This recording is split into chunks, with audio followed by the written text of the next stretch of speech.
Hi everyone, Mr. Kiwi back again. I wanted to finish up a little series I've been doing for some packages that I received this week. I think the only items I didn't get to were these tubes of 90% silver. Once again, there's that beautiful Silver Eagle that I got at Spot. I think that was from Monument Metals, 2014. That's a beautiful coin. I just love that. I'll put that down. Hiding behind there, I had a $5 face of silver dimes and $10 face of silver quarters. Let's take a look at these real quick. We won't spend a lot of time looking at them. I want to get to the point of the video. I'm not sure. I haven't... that came out of there like a slippery turd. So we've got some circulated dimes. Look at this one, that one there. Although worn to the degree that the rim is gone, it's actually just a beautiful, beautiful coin. I love a little bit of worn silver. It is just gorgeous. It's very thin. It's almost hard to grip. That's a Mercury dime. It's in good enough shape to just be very attractive. I could sit here and play with these all day. But so the point here was, look at that, I got a bent one. I'm going to look at that bent one, see if I can get these on the table where you can see them a little better. Now these weren't supposed to be cowls, but I knew they were going to be old and I knew they were going to be dirty. I actually was going to just talk about the quarters. I didn't know I'd be talking about the dimes here. These dimes are really pretty worn. As you can see there's quite a few where the rims are gone. So let me just pile these back up again. There was one in there that I want to pay particular attention to. It's the first time I'm looking at these, and I did buy these at Spot. So I was buying, this is beautiful too. I don't know if we call that tarnish or dirt. But just a beautiful Barbara dime. That is, I mean, you have to actually enjoy these coins for what they are. There's a couple that were stuck together. Zoom back out so you can see what I'm doing here. There was one in here that was bent, and I just wanted to take a look at that to see. Yeah, I'm not finding it, and again, not really relevant. What's really relevant here is how much silver is missing from these coins. And that's what I'm going to get to real quick. I wasn't just going to talk about the condition. I wish I could find that bent one, but it's eluding me. I probably won't see it until I stack them up. It was the fact that they were stacked together. You could see that there was clearly a bent one in there. So I'm not going to waste a lot of time with that. One of the reasons I don't like dimes, honestly, is they're a little fiddly. But the point of this video was to talk about the loss of silver in worn, 50, 100-year-old silver. Now, this is the one that really kind of stunned me. I don't really remember what the ad said regarding whether these were cowls or worn or had dates or didn't have dates. But I'm just going to grab a random sample. Take a look at some of these silver quarters. Now these are Standing Liberty quarters. I bought them as Standing Liberty quarters because I don't have any. And because these are older and worn, basically cowls, they were cheaper. And the day that I bought these, the goal was to get the silver at the cheapest price.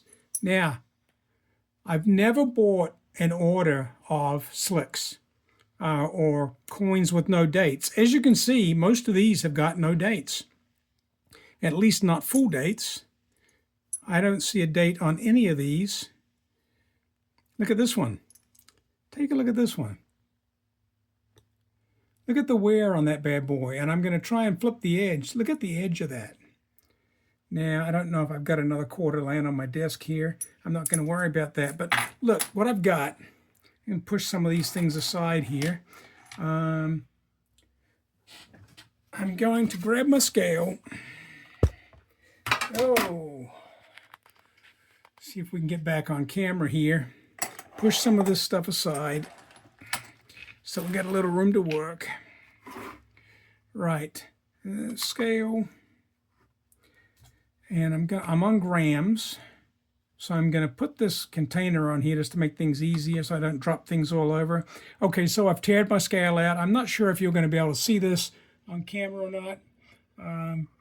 Typically these scales don't, the luminous display doesn't show up on camera too well, but what I'm going to do is I'm going to take my quarters, put them into the tray, didn't drop any, and let's just weigh these and see what we got. I'm getting 232.5. 232.5 as a total weight. This is $10 face value of silver quarters, and that's 40 quarters. It makes $10. Okay, simple math. Here's the problem. 232.5. Actually, now it's down to 0.45. 232.4. It's going down. These silver coins are losing weight as I look at them. 232.42. I don't know if you know this, but when you get 90% U.S. silver coins, dimes, quarters, and half dollars, there's 250 grams total weight in $10 face. And only 90% of that is silver, so 225 grams of $10 face is pure silver. All right, as you can see, I've got less than 250 grams. Let's take that off the scale. It's not difficult math, but now I forget what the number was. 232.5. Okay. Hey, Google, what's 250 minus 232.5? 250 minus 232.5 is 17.5. Thank you, Google. You're very welcome. Okay, so out there to Kiwi land, I'm 17.5 grams light because I bought these slicks, right? And honestly, they're beautiful coins, even worn and slick. And this is not something we have to treat nice. It's not something, we can do whatever we want with this. I can guarantee you there's nothing numismatic in here. If I want these to look pretty, I could dip them. But honestly, if these were all blaze white and showed signs of being cleaned, that'd be more boring. These have kind of got character. So I prefer them like this, to be honest with you. But okay, let's do the math. Hey, Google, what is 10% of 17.5? 10% of 17.5 is 1.75. Subtract 1.75 from 17.5. 17.5 minus 1.75 is 15.75. What's the price of silver per gram today? Sorry, I didn't understand. Okay, so what we're saying here is I'm short 17.5 grams of silver. Well, it doesn't take a rocket scientist to realize that that is over half an ounce of silver. So this $10 face tube of silver quarters is short half an ounce of silver. So anyway, I've waffled on too long. I just wanted to point out this will be the second time in a week that I've had to admit that I didn't get the greatest deal. But I'm okay. I'm okay with it because I got really what I wanted. I wanted to see what some slicks look like. I wanted to experience it. I wanted to do the math and just see how bad of a deal it was. And I'll go along with the advice of everybody. If you're buying slicks, buy them by weight. If you're seeing an ad online and they want to sell you whatever, and they want to sell it by face value, and they don't give you the option to do it by weight, then don't buy them. Because what's going to happen is you're going to lose a little money on that deal. Now, if they're cheap enough by face, you can decide to take the risk, which is what I did. I got exactly what I expected. So we're all good. But thank you. Thanks for listening. If you have any questions about any of this, please put the questions in the comments. If you can just ask me, what the hell are you talking about? You just confused me. Whatever it is, we'll try and get more detailed on specifically what's bothering you. So just let me know. And until next time, have a great day and keep on stacking.